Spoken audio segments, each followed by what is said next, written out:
Long before maps painted the world, a girl named Mercy lived in a village shadowed by a perpetual twilight. The sun, they said, had grown weak, its fire dwindling. Their crops failed, the air grew cold, and despair clung to the village like the persistent dusk. Mercy, known for her quiet strength and eyes the color of a fading sunset, watched her people suffer. She wasn't a warrior, nor a sorceress. Her gift was empathy, a deep understanding of others' pain. She spent her days tending the sick, sharing the little food they had, her gentle touch offering more comfort than any medicine. But even her kindness couldn't stop the creeping chill. One ancient woman, her face etched with the stories of long-forgotten days, told a legend. "The sun," she rasped, her voice like dry leaves rustling, "is a heart. It needs feeding. A sacrifice, the purest of spirit, can reignite its flame." The village elders, desperate, discussed the prophecy in hushed tones. Fear and hope battled in their eyes. Who would be chosen? The strongest?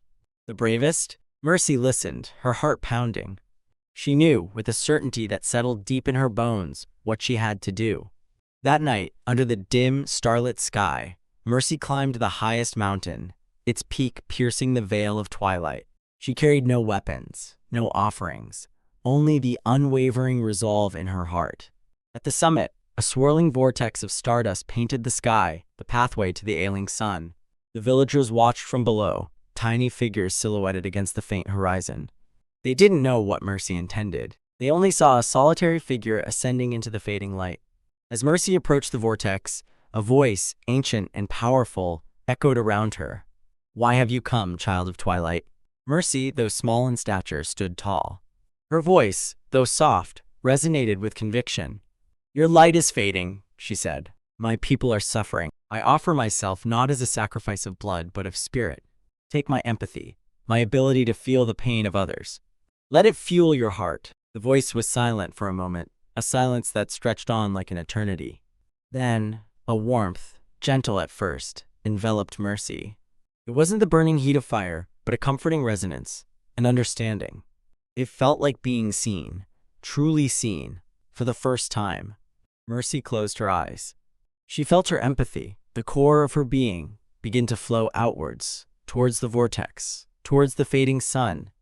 It wasn't painful, but a release, a letting go.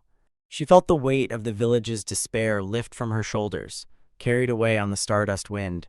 Down in the village, a flicker. Then another. A faint, golden glow began to emanate from the east. Hope stirred in the hearts of the villagers.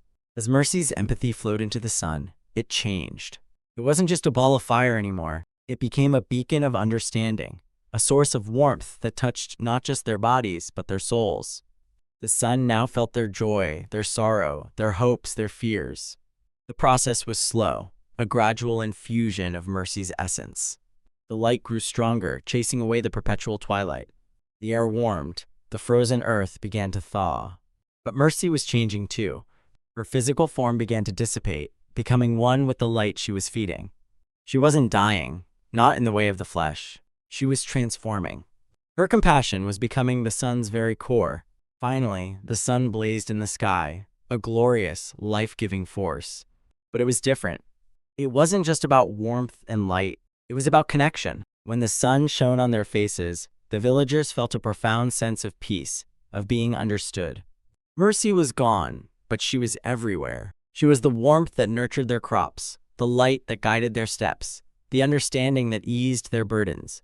She was no longer just a girl. She had become the sun, a constant reminder of the power of sacrifice and empathy.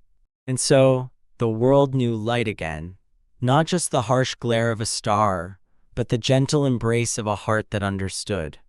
The girl who became the sun lived on, not in memory, but in the very essence of their days. Her sacrifice had not just reignited a dying star, it had given the world a new kind of light, a light born of compassion and boundless love.